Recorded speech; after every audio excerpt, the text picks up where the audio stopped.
මනීෂ උඹට කියන්නේ මම නැත්තම් උඹට ගොඩ යාමක් නැහැ.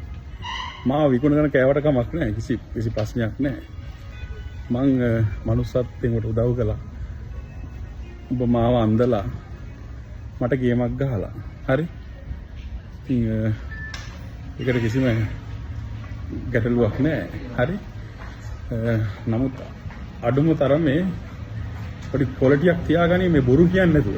මිනිස්සුන්ට බොරු කියන්න එපා.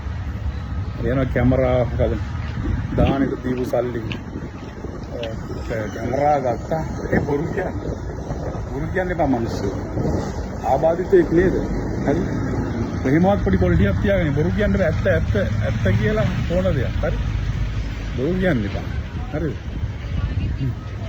පන්සලට තමුන් දීපු මග්ගික මට නිකන් මේ බලහත්කාරයෙන් ඇවිල්ලා අරන් යන්න ඕනේ නැහැ.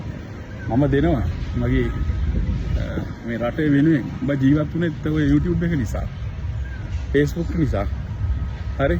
අඩුම තරමේ ඔබ ජීවත් කරාටවත් ඒක ගෞරවය දීපන්. වෙන මොකක්වත් එපා මිනිස්සුන්ට බොරු කියන්න එපා. හරි? තමන්ගේ පුද්ගලික වාසියට බොරු කියන්න එපා. එච්චරයි ඉල්ලන්නේ.